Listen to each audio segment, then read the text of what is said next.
नमस्कार, स्वागत है आपका। मैं हूं रवि मिश्रा और आप देख रहे हैं सबसे बड़ा चुनावी bulletin, ballot bulletin. Nothing is right and nothing is wrong, everything is relative and comparative.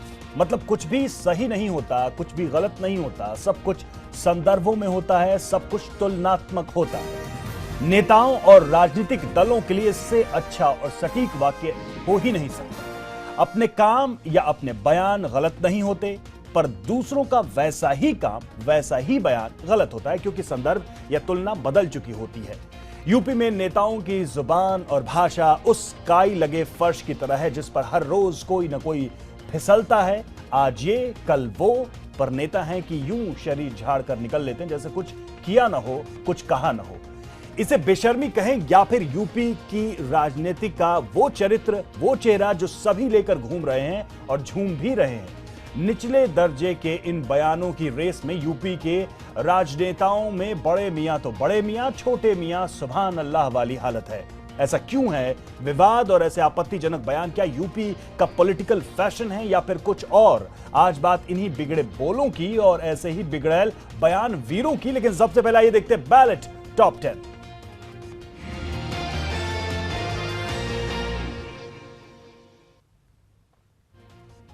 राजधानी लखनऊ में सीएम अखिलेश ने बांटे छात्रों को लैपटॉप। कार्यक्रम के दौरान साधा बीजेपी पर निशाना, कहा बीजेपी ने यूपी को दिया है क्या? नोटबंदी के नाम पर पूरे देश को कतार में खड़ा करने का लगाया आरोप। सीएम अखिलेश यादव ने फिर साधा अमर अंकल पर निशाना, कहा अगर वो होते पार्टी प्रदेश अध्यक्ष तो देते अमर सिंह को निकालने की सलाह। बोले सीएम बनने का सपना देख रहे हैं अमर सिंह। केंद्रीय गृह मंत्री राजनाथ सिंह ने किया लखनऊ के गोमती नगर रेलवे स्टेशन का टर्मिनल का शिलान्यास। लखनऊ मेट्रो के उद्घाटन समारोह में नहीं बुलाने पर बोले राजनाथ, कहा विकास पर नहीं चाहते कोई विवाद। गृह मंत्री राजनाथ सिंह के संसदीय क्षेत्र लखनऊ को करोड़ों की सौगात। गोमती नगर रेलवे टर्मिनल के शिलान्यास के मौके पर रेल मंत्री सुरेश प्रभु का ऐलान। यूपी की रेल परियोजनाओं पर 45,000 करोड़ खर्च करेगी केंद्र सरकार। पश्चिम बंगाल के टोल प्लाजा पर सेना की तैनाती को मायावती ने बताया संघीय ढांचे पर केंद्र सरकार का हमला। राज्यसभा में बोली माया, बिना ममता की इजाजत के क्यों लिया केंद्र सरकार ने ऐसा फैसला? आजम खान के बिगड़े बोल पर बोली मायावती, कहा बबुआ की और बेइज्जती करा रहे हैं आजम। यूपी सरकार के कैबिनेट मंत्री आजम खान ने की थी मायावती पर अभद्र टिप्पणी। टीआरपी की राजनीति करते हैं पीएम मोदी। पहली बार कांग्रेस संसदीय दल की अगुवाई करते हुए बोले राहुल गांधी, कहा अपनी छवि के गुलाम है पीएम, इतिहास करेगा उनके फैसलों का आकलन। राहुल के बयान पर सरकार का कांग्रेस पर पलटवार। केंद्रीय मंत्री रविशंकर प्रसाद ने उठाया राहुल की भाषा पर सवाल, कहा सियासी मर्यादाओं का ख्याल रखें कांग्रेस उपाध्यक्ष। मायावती पर बीजेपी नेता शाहनवाज हुसैन ने भी बोला हमला, कहा सबको पता है बीएसपी में टिकट के लिए चलते हैं बड़े नोट। महाराजगंज में बीजेपी की परिवर्तन यात्रा में शामिल हुए थे शाहनवाज। नोटबंदी पर हंगामे के बीच शनिवार को मुरादाबाद में फिर गरजेंगे मोदी। पीएम की चौथी परिवर्तन रैली को लेकर चाक चौबंद इंतजाम। अधिकारियों ने लिया सुरक्षा इंतजामों का जायजा।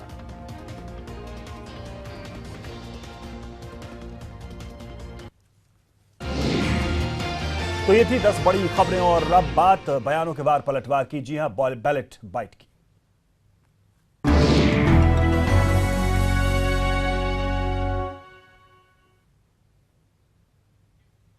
पश्चिम बंगाल की मुख्यमंत्री ममता बनर्जी नोटबंदी के खिलाफ सबसे ज्यादा मुखर हैं और देश भर में घूम घूम कर सरकार का विरोध कर रही है। शुक्रवार को केंद्र सरकार पर आरोप लगाया कि राज्य सरकार की इजाजत के बगैर पश्चिम बंगाल के 19 टोल प्लाजा पर सेना की तैनाती कर दी गई। ऐसे में संसद में इस पर जमकर हंगामा हुआ। Yesterday in the afternoon, suddenly it was shown, it was observed in West Bengal that army have taken over most of the toll plazas of city of Kolkata and West Bengal. And Honorable Chief Minister, when inquired, she found that no permission was sought from the Secretariat. मुझे इस सदन को कहते हुए बहुत दुख हो रहा है कि इस प्रकार के सेना का रूटीन एक्सरसाइज को कंट्रोवर्सी बना लेना एक गलत है और indicates political frustration rather than correct aspect being pointed out. ये केवल पॉलिटिकल फ्रस्ट्रेशन है। और सरकार भले ही इसे विपक्ष का पॉलिटिकल फ्रस्ट्रेशन करार दे रही हो, लेकिन संसद में बंगाल की दीदी को यूपी की बहन जी का भरपूर समर्थन मिला। मायावती इसे देश के संघीय ढांचे पर सरकार का हमला बता रही है। बंगाल के अंदर क्या हुआ है कि वहां की जो गवर्नमेंट है उससे परमिशन नहीं ली गई है और बिना परमिशन के वहां पर आर्मी को लगाया गया है। तो मैं समझती हूँ ये हमारे भारतीय संविधान में जो संघीय ढांचे का प्रावधान है तो उसके ऊपर बहुत बड़ा ये हमला है। संघीय ढांचे के ऊपर, ये संघीय ढांचे के ऊपर एक बहुत बड़ा हमला है। दरअसल हुआ क्या है कि जो बेईमानों के बाहुबली हैं वो पूरी तरह से बेनकाब हो चुके हैं। तो बेईमानों के बाहुबली के बेनकाब होने पर बवाल तो हो गई। अब उसमें हर दिन जो है वो कोई ना कोई बहाना, कोई ना कोई कहानी, कोई ना कोई किस्सा, चाहे कांग्रेस पार्टी हो या कांग्रेस के साथ कुछ जो उनके इस पॉलिटिकल पाखंड के पार्टनर हैं, वो कहीं ना कहीं इस तरह की चीजें कर रहे हैं। और पश्चिम बंगाल में कांग्रेस का जनाधार भले ही बिल्कुल न हो, लेकिन यूपी के चुनाव को देखते हुए वो इसे मुद्दा बनाने का कोई मौका नहीं छोड़ना चाहती। ऐसे में बंगाल में सेना की तैनाती को कांग्रेस गैर बीजेपी शासित राज्यों की सरकारों के खिलाफ मोदी सरकार की साजिश करार दे रही है। बीजेपी की सरकार जो है केंद्र की, वो जो भी गैर बीजेपी प्रदेश के शासन हैं उन पर जो है किसी न किसी तरह से एक भय और डर पैदा कर रही है।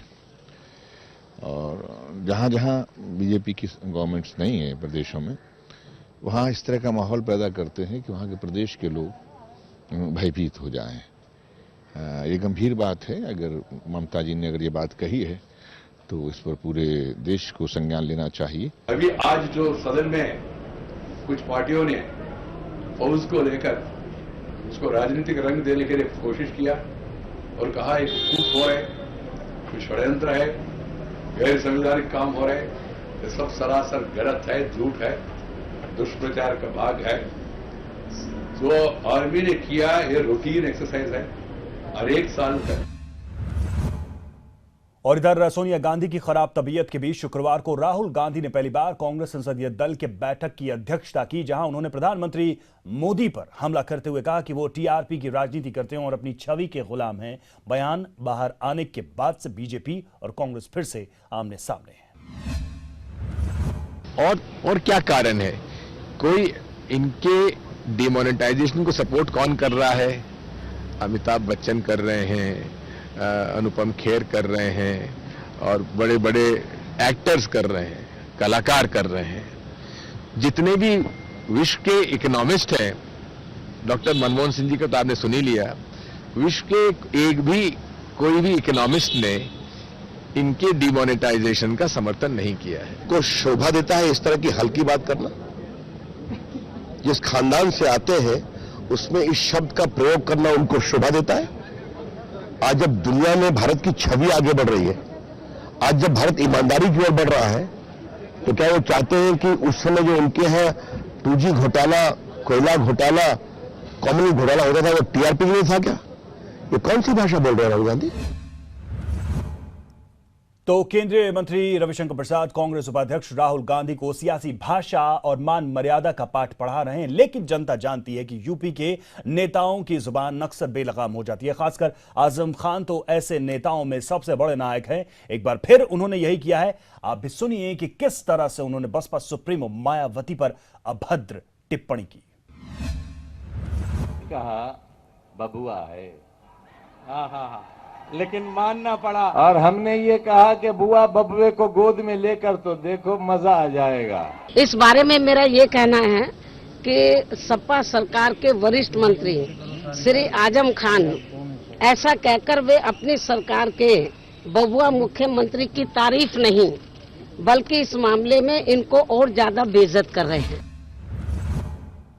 और यूपी के सीएम अखिलेश यादव ने एक बार फिर से बसपा और भाजपा पर निशाना साधा है। लखनऊ में छात्रों को लैपटॉप वितरण कार्यक्रम में बोलते हुए सीएम ने कहा कि बीजेपी की सरकार ने पूरे देश को कतार मिलाकर खड़ा कर दिया। वहीं यूपी के बीजेपी प्रदेश अध्यक्ष केशव प्रसाद मौर्य ने जवाबी हमला करते हुए उन्हें अब तक का सबसे नाकाम सीएम बताया।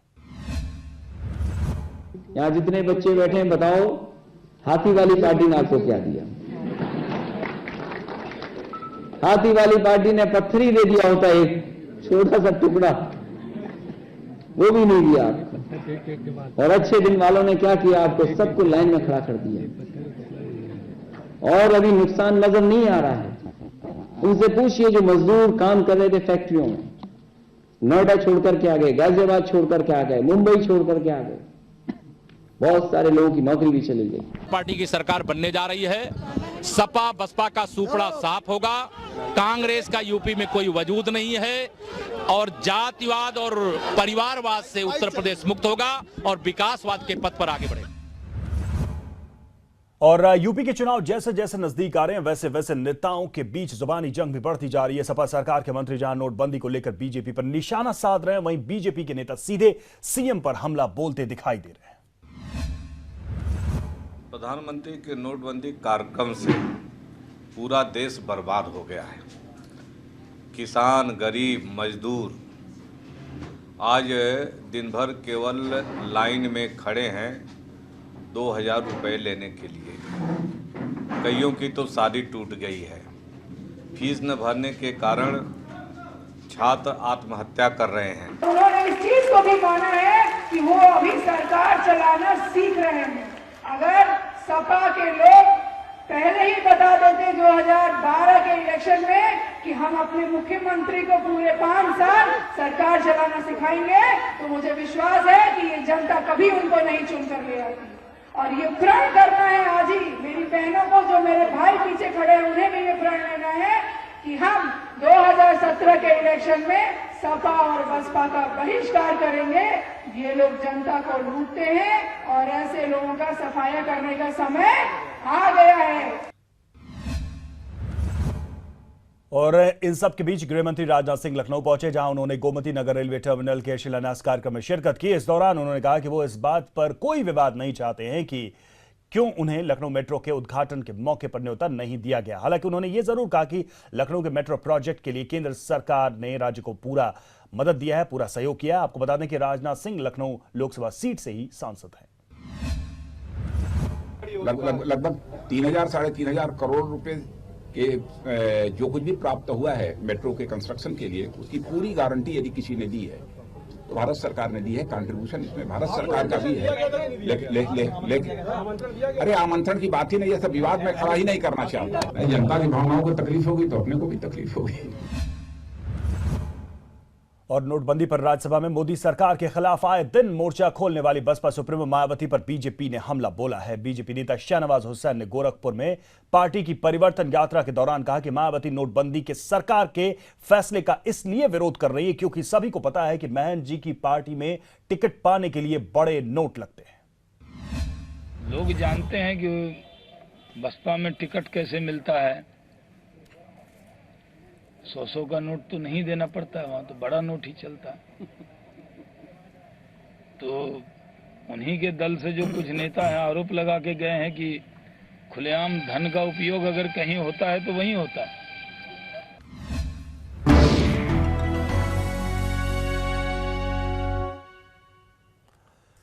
तो बयानों का बार पलटवार देखा आपने, सुना आपने किसने किसके लिए क्या कहा। और ब्रेक से जब लौटेंगे तो आज की बड़ी पॉलिटिकल स्टोरी, जी हां, जो बदजुबानी हो रही है उत्तर प्रदेश में, एक दूसरे के खिलाफ जब जुबान फिसल रही है तो पार्टियां क्या सोचती हैं, नेता क्या सोचते हैं और बार बार ऐसी हरकतें क्यों हो रही हैं उत्तर प्रदेश की राजनीति पे, यही विषय होगा हमारा। इस पर चर्चा करेंगे। एक छोटा सा ब्रेक, जल्द हाजिर होते हैं।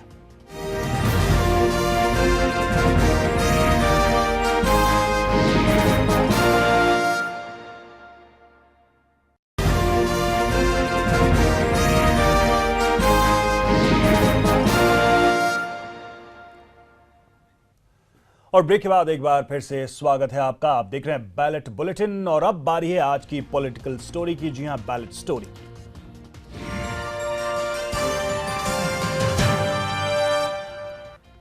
तो आज की बैलेट स्टोरी, कहते हैं इश्क और जंग में सब जायज है और यूपी का महासंग्राम तो अब मुहाने पर आ खड़ा हुआ है। मंसूबा एक है और वो है तख्त पर कब्जे का, जिसके लिए अब ऐसी जुबानी जंग छिड़ गई है, बयानों की ऐसी तलवार चलाई जा रही है जिसने सियासी नैतिकता को ही तार तार करके रख दिया है। देखिए रिपोर्ट। कहा बबुआ है, हाँ हाँ हाँ, लेकिन मानना पड़ा और हमने ये कहा कि बुआ बबुए को गोद में लेकर तो देखो मजा आ जाएगा। तो सुना आपने, यूपी की सियासत का ये जाना माना चेहरा है। अखिलेश सरकार में मंत्री हैं और सपा के बड़े नेता हैं। इनसे उम्मीद यही की जाती है कि कम से कम ये तो बयानों की मर्यादा का लिहाज करेंगे, लेकिन ये हमेशा कुछ ऐसा बोल जाते हैं जिससे सियासत के साथ साथ आम जिंदगी भी शर्मसार हो जाए। विरोधी पर हमला बोलना कोई नई बात नहीं, लेकिन क्या सियासत का स्तर वाकई इतना गिर गया है कि वोट के लिए आप किसी को कुछ भी बोल सकते हैं? बबुआ है, हाँ, लेकिन मानना पड़ा और हमने ये कहा कि बुआ बबुए को गोद में लेकर तो देखो मजा आ जाएगा। बबुआ है, हाँ, लेकिन मानना पड़ा और हमने ये कहा कि बुआ बबुए को गोद में लेकर तो देखो मजा आ जाएगा। ऐसा बयान सामने आया तो बसपा सुप्रीमो मायावती ने भी पलटवार किया, लेकिन गनीमत यही रही कि इसके लिए बसपा अध्यक्ष ने आजम खान की तरह सियासत की मर्यादा को कम से कम तार नहीं किया। सपा सरकार के वरिष्ठ मंत्री श्री आजम खान ऐसा कहकर वे अपनी सरकार के बबुआ मुख्यमंत्री की तारीफ नहीं बल्कि इस मामले में इनको और ज्यादा बेइज्जत कर रहे हैं। लेकिन बात सिर्फ सपा और बसपा के बीच की जुबानी जंग तक सीमित नहीं है। गाजीपुर में कार्यक्रम के दौरान बीजेपी विधायक सुशील सिंह ने तो सारी हदें तोड़ दी। उन्होंने इशारों में मुख्तार अंसारी और उनके भाई अफजाल अंसारी को चौराहे पर गोली मारने की धमकी तक दे डाली। इस सपा बसपा की सरकार ने इस प्रदेश में गुंडा राज अपराध को बढ़ाया, क्या भ्रष्टाचार को भी बढ़ाया इस सरकार ने। आज उसी के देन है कि ऐसे लोग जिंदा है, उसी की वजह से है कि आज ऐसे लोग जिंदा है। ऐसे लोगों को तो चौराहे पे खड़ा करके गोली मार देनी चाहिए तो भी कोई दोष नहीं होगा भाई। भाजपा की सरकार आए दीजिए, पता चल जाएगा इन लोगों को भी। कई सालों से लोग जेल में, कई सालों से जेल से कुछ छूटना ही नहीं है। ऊपर वाले की भी कृपा है कि इनको छूटना नहीं है, इनको सजा होनी है। और सजा कौन होगी? मौत की सजा होगी, ये आप लोग लिख लीजिए। क्या सियासत में सिर्फ वोट जरूरी है? क्या नैतिकता और मान मर्यादा का दौर खत्म हो चुका है? कम से कम इन बयानों से तो यही लगता है। ऐसे में ये बयान साफ इशारा कर रहे हैं कि आने वाले वक्त में अगर नेता सियासत के लिए किसी भी हद से गुजर जाए तो हैरान मत होइएगा। Bureau report, ETV news. तो बयानों की हालत ऐसी है कि उनको बताना भी टेलीविजन में या मीडिया में मुश्किल होता है। इतने लो लेवल के स्टेटमेंट होते हैं और ये सब बड़े बड़े नेता भी देते हैं। उत्तर प्रदेश के कई बड़ी बड़ी पार्टियों से जुड़े हुए लोग भी देते हैं। आखिर क्या मजबूरी है, क्या दिक्कत है? ये आदतन है या फिर ये एक फैशन है उत्तर प्रदेश की पॉलिटिक्स का? इसी पर चर्चा करेंगे। हमारे साथ हमारे कुछ खास मेहमान जुड़े हुए हैं। सबसे पहले तारुफ करा दूं, आपका इंट्रोड्यूस करा दूं। अमित पुरी सीनियर लीडर हैं भाजपा के, सुबोध श्रीवास्तव सीनियर लीडर कांग्रेस, दीपक मिश्रा स्पोक्स पर्सन है समाजवादी पार्टी के, और साथ ही रतन मनीलाल सीनियर जर्नलिस्ट है। आप सभी का बहुत बहुत स्वागत है। सबसे पहले दीपक मिश्रा, सवाल आप ही से, क्योंकि आजम खान सबसे बड़े बयानवीर हैं आपकी पार्टी में और आए दिन ऐसी ऐसी बातें कहते हैं कि लगता है कि समाजवादी पार्टी उनसे शर्मिंदा क्यों नहीं होती?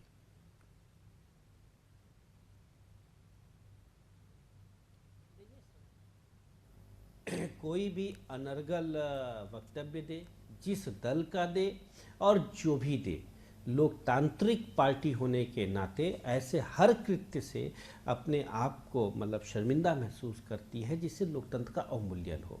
जहाँ तक आजम साहब का एक बयान है, जो बयान आपने दिखाया, मैं उस बयान को जस्टिफाई नहीं कर रहा हूँ, लेकिन आप तक मेरी आवाज पहुँच रही है? बिल्कुल पहुँच रही। बोलिए बोलिए बोलिए, सुन रहा हूँ मैं जी। मैं उस बयान को जस्टिफाई नहीं कर रहा हूँ जी, लेकिन वह बयान एक व्यंजना में दिया गया बयान है, एक हंसिका के वातावरण में दिया गया। लेकिन जो भारतीय जनता पार्टी के नेता का जो बयान था, जिसमें उन्होंने साफ साफ चौराहे पर खड़े होकर गोली मारने की बात कर रहे हैं। नहीं, ये सवाल लूंगा मैं, ये सवाल भाजपा के नेता से लूंगा।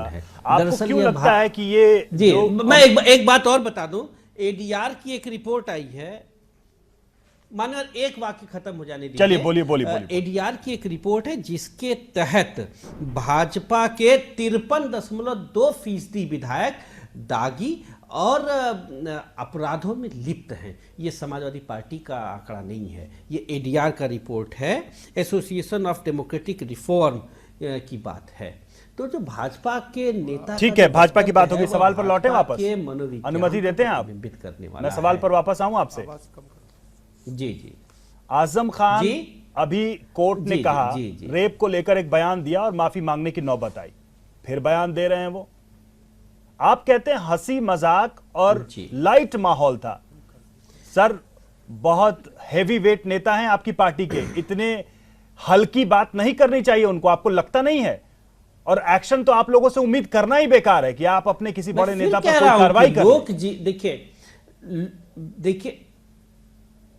देखिए लोक जीवन और लोक राज में शब्दों के माध्यम से गरिमा का ध्यान रखना चाहिए। नहीं, वो किसके खिलाफ बोल रहे थे या किसके लिए बोल रहे थे, आपको अंदाजा है ना इस बात का?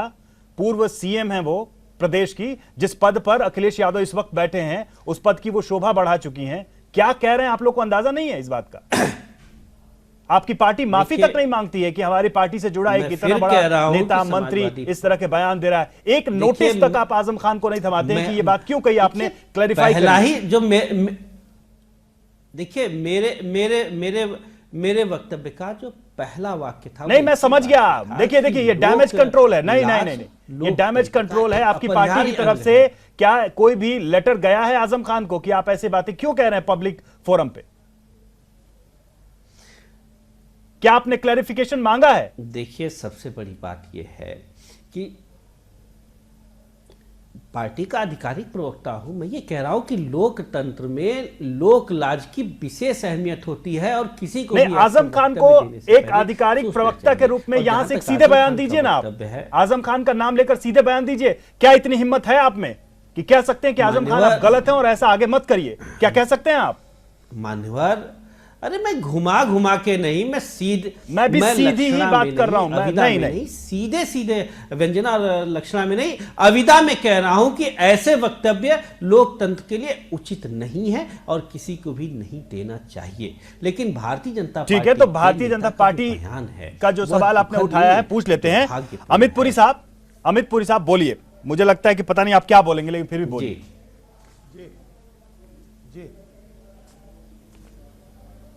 नहीं, ऐसा आपको क्यों लगता है? नहीं, आपके विधायक गोली मारने की बात कहते हैं ना मंच से, इसलिए डर लगता है। जो चर्चा जेरे बहस,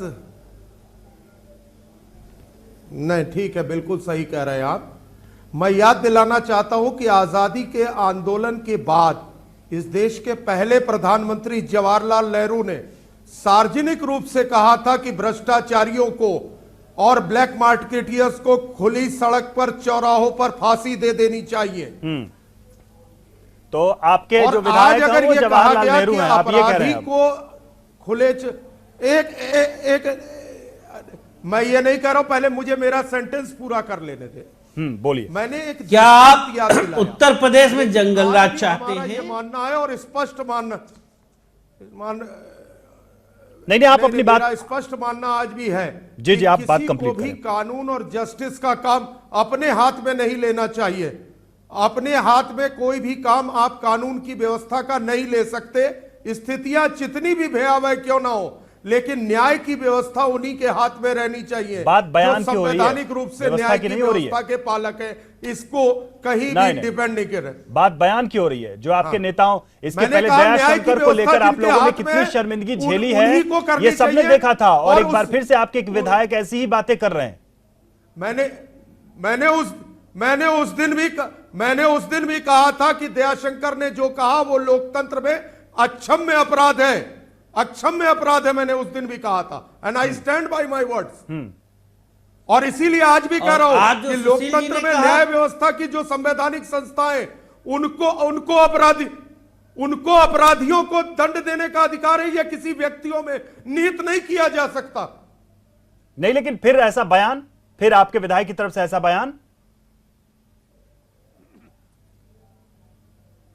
नहीं आना चाहिए था। नहीं आना चाहिए, बहुत अच्छे। ये लगभग 2 लोगों से मैंने पूछा, सबने कहा कि ये बयान नहीं आना चाहिए था। अब कांग्रेस का भी एक स्टैंड ले लेते हैं, क्योंकि कांग्रेस के भी उत्तर प्रदेश से जुड़े हुए नेता, पुराना एक बयान है श्री प्रकाश जायसवाल का, जिन्होंने पुरानी पत्नी को लेकर एक बड़ी अजीब सी बात कही थी। फिर इनके ही नेता टुकड़े टुकड़े करने की भी बात कहते हैं। ये सब चीजें रुकती क्यों नहीं है उत्तर प्रदेश की पार्टियों में और नेताओं में? दिक्कत कहां आ रही है? क्या ये एक फैशन है आपकी पार्टी के भी नेताओं का और दूसरी पार्टी के नेताओं का कि कुछ कंट्रोवर्शियल बोलो ही, कुछ गंदा बोलो ही, तभी तो मीडिया दिखाएगी, तभी तो चर्चा होगी, हम इसीलिए तो कर रहे हैं?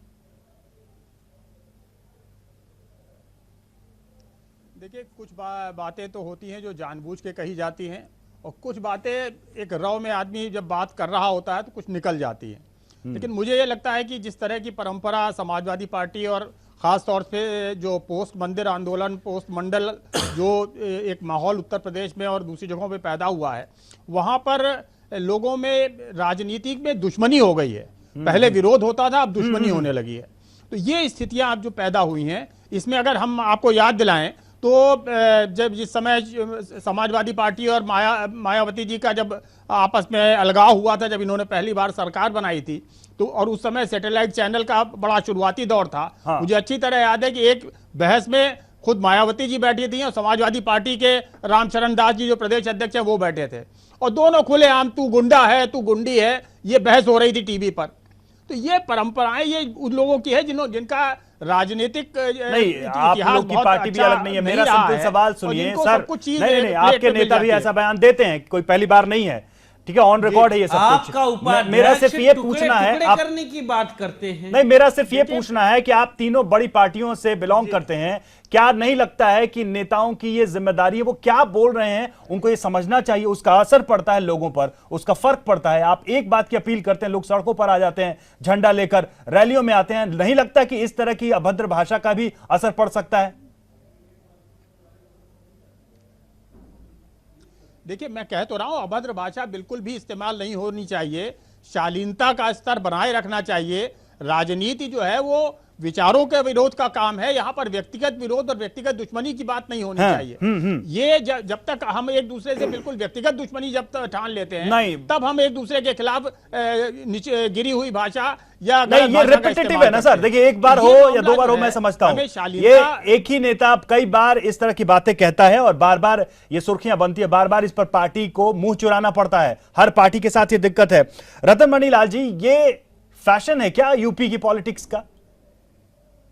कार्रवाई कोई पार्टी करती नहीं है इस तरीके से। दयाशंकर के मामले में हमने देखा था कि जब मीडिया का दबाव बना था तो कार्रवाई हुई थी, लेकिन समाजवादी पार्टी की तरफ से हम ऐसा कोई नोटिस नहीं देखते, ऐसी कोई कार्रवाई नहीं देखते। लोग खुलेआम बयानबाजियां करते हैं और ऐसी ऐसी बातें कहते हैं कि हम टीवी पे साफ तौर पे उसको बोल भी नहीं सकते, दिखा भी नहीं सकते। क्या दिक्कत है?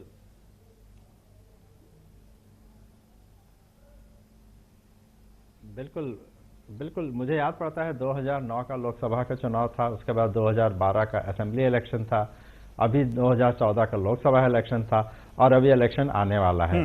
तो पिछले 5-7 सालों से ये कुछ ऐसा ट्रेंड बन चुका है कि पार्टी के नेता, और मैं यहाँ पे उनके स्तर की बात नहीं कर रहा हूँ, चाहे वो जिला स्तर के नेता हों, चाहे प्रदेश स्तर के, चाहे राष्ट्रीय स्तर के नेता, वो सब अपने आप को मजबूत और जिसको हम लोग कहते हैं ना इनविंसिबल, यानी कि कोई मेरा कुछ नहीं बिगाड़ सकता, ये दिखाने के लिए नेता इस तरह की भाषा का उपयोग करते हैं। और जैसे वो डेयर करते हैं कि हमने तो जो कह दिया, देखें कोई मेरा क्या कर लेगा। और जब उनकी पार्टी का कोई नेतृत्व उनके खिलाफ कोई एक्शन नहीं लेता तो बाकी लोग उस पर केवल बहस कर सकते हैं और उसकी निंदा कर सकते हैं, क्योंकि उनकी अपनी पार्टी उनके खिलाफ कोई एक्शन नहीं लेती। आप याद कीजिए कि पिछले 2-3 चुनावों में इस तरह के बहुत सारे बयान आए, हाथ काट देना, जबान काट देना, ये कर देना, वो कर देना, पता नहीं क्या क्या कहा गया। लेकिन उन सभी केसेस में उन नेताओं की अपनी पार्टियों ने कोई ऐसा उनके ऊपर एक्शन नहीं लिया, भले ही बाकी लोगों ने निंदा की हो, हम लोगों ने बहस की हो, लेकिन उनकी अपनी पार्टी में, मैं तो यहां तक कहूंगा कि उनकी अपनी पार्टियों में उस घटना के बाद उनका कद थोड़ा बढ़ गया और लगा कि उनके अंदर बड़ी हिम्मत है, वो बड़े डेयरिंग नेता हैं, वो कुछ भी बोल देते हैं और लोग जो है वो बिल्कुल जोश में आ जाते हैं। तो ये जो एक ट्रेंड निकल चला है कि अपनी भाषा के थ्रू और अपनी भाषा में जो चैलेंज, उन लोगों की बॉडी लैंग्वेज से भी ऐसा लगता है कि उनको इस बात का अफसोस नहीं है, कहीं से भी एक कहते हैं ना कि गिल्ट की भी बात नहीं दिखती है। दीपक मिश्रा, आप भाजपा पे आरोप लगा रहे हैं, मैं तो मानता हूं कि चलो दयाशंकर के मामले में उन्होंने कार्रवाई की, आजम खान के मामले में आप लोग तो कभी नहीं कुछ कहते, पता नहीं आप कैसे दूसरों पर इल्जाम लगा रहे हैं। देखिए, दयाशंकर जी के मामले में नहीं, मायावती के ही खिलाफ टिप्पणियां हैं, शंकर जी के मायावती के ही खिलाफ टिप्पणियां की थी, वह आंशिक थी, नहीं बता रहे हैं, आंशिक थी, और उसके बदले में जो उन्हें एजाज मिला वो सब जानते हैं। नहीं तो हुई ना कार्रवाई, आधा सच पूरे झूठ। नहीं, देखिए कार्रवाई हुई, आपकी तरफ से कुछ नहीं हो रहा है। मैं फिर कह रहा हूं ना, वह कार्रवाई आंशिक थी, और हमने इस तरह की अशोभनीय टिप्पणियों के लिए और निंदनीय कार्यों के लिए कार्रवाइयों की एक लंबी सूची है हमारे पास। अमित पुरी साहब आपको ईमेल कर देंगे। अग्री करते हैं आप? कई ऐसे अग्री करते हैं आप? सस्पेंड किए कि लगता है कि जिनको दोबारा कभी बनाया नहीं, कहिए तो नाम ले लो, बाराबंकी की घटना आपको याद होगा। एक राज्य मंत्री को हटाया और दोबारा बनाया तक नहीं। कि आजम साहब एक मिनट, नहीं, आजम साहब उत्तर प्रदेश की कैबिनेट में बाकायदा संवैधानिक शपथ लिए व्यक्ति हैं। वो उत्तर प्रदेश के राज्यपाल के खिलाफ संसद में ऐसी टिप्पणियां करते हैं जिसे 60 बार संसदीय कार्य मंत्री के वक्तव्य को असंसदीय करार करके स्पीकर को, विधानसभा अध्यक्ष को रोकना पड़ता है। कारगिल के युद्ध के बाद वो उसे तसूवी नेचर पे ले जाते हैं, कहते हैं कारगिल की चोटियों को नाराए तदबीर से फतह किया गया, यह भारतीय सेना का अपमान है। इसके बाद रेप की घटना को लेकर के जिस हल्के अंदाज में वो बात करते हैं, और फिर सुप्रीम कोर्ट की फटकार के बाद एफिडेविट देकर माफी पाने का काम करते। कोई ऐसा क्षेत्र नहीं है जहां संवैधानिक पद पर बैठे हुए उत्तर प्रदेश के संसदीय कार्य मंत्री ने दीपक मिश्रा रिस्पॉन्ड करिए। इतने गंभीर आरोप पे चुपचाप बैठना सही नहीं है। कम से कम आपकी पार्टी आपको देख रही होगी, आपका रिस्पांस बनता है इस पर। बात ठीक नहीं है। बोल लें पुरी जी, बोल लें, फिर मैं बता। नहीं, बोले, समय की कमी है, आप बोलें। मेरी आवाज पहुंच रही है। उन्होंने यह तो नहीं कहा कि हाथ काट के उन्हें पाकिस्तान भेज देना चाहिए। इनके एक मंत्री ने, जो बड़े जिम्मेदार पद पे केंद्रीय मंत्री हैं, जिनके कहने का असर पूरे प्रदेश पे, पूरे देश पर होता है, उन्होंने तो यह भी कहा कि उन्हें पाकिस्तान भेज देना चाहिए।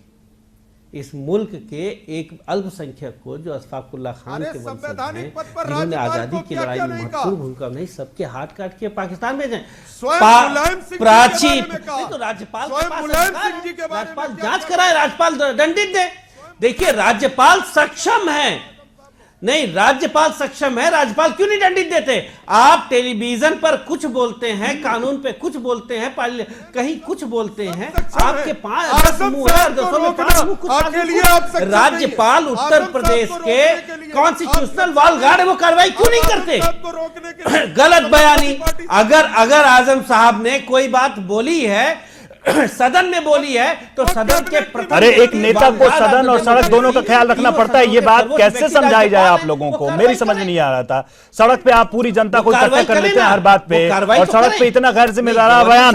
बहुत समय की कमी है। सुबोध श्रीवास्तव, आखिरी कमेंट लूंगा आपसे, क्योंकि आपके पास आया नहीं मैं। सुबोध श्रीवास्तव, क्या ये जो कीचड़ है बयानबाजी का, क्या ये उत्तर प्रदेश में रुकेगा या बढ़ेगा? आपकी पार्टी कुछ एश्योर कर सकती है? इन दो पार्टियों की छोड़ भी दे तो आपकी पार्टी की तरफ से क्या एश्योरेंस मिल सकता है कि कम से कम इस तरह के बयान नहीं आएंगे आपकी पार्टी से? नहीं, बिल्कुल मैं ये मानता हूं कि मेरी पार्टी से बिल्कुल नहीं आएंगे, और मेरा ये मानना है कि जब तक गुंडे मवालियों को टिकट दिया आ गए तो क्या करेंगे? जब तक पैसे के आधार पर आ गए तो क्या करेंगे? आ गए तो क्या करेंगे? जब तक धार्मिक आधार पर आ गए तो क्या करेंगे? जाता रहेगा, ऐसा ही स्टफ आता रहेगा राजनीति में। आ गए बयान तो क्या करेंगे? यहाँ से आएगा तो हम लोग उसको बाकायदा उसका एक्सप्लेनेशन देंगे। 46% दागी नेता तो कांग्रेस। चलिए, बहुत इंटरेस्टिंग होगा, क्योंकि बयान तो अब आने शुरू होंगे, चुनाव अभी शुरू नहीं हुआ, और देखना होगा कि आप लोगों की तरफ से क्या क्या कार्रवाई की जाती है इस बहस में।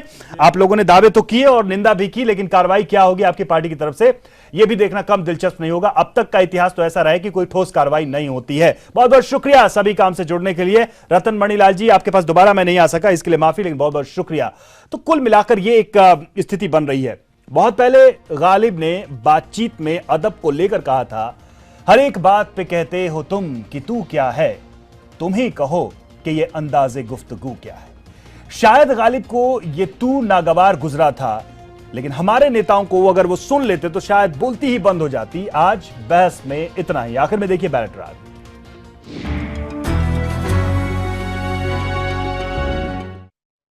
राजा बेटा बन के मैंने जब शराफत दिखाई, तूने बोला हट वाली भाव नहीं दिया रे। एबीसीडी पढ़ ली बहुत ठंडिया है भर ली बहुत, अच्छी बात कर ली बहुत, अब करूंगा तेरे साथ गंदी बात, गंदी गंदी गंदी गंदी गंदी बात, गंदी बात, गंदी गंदी गंदी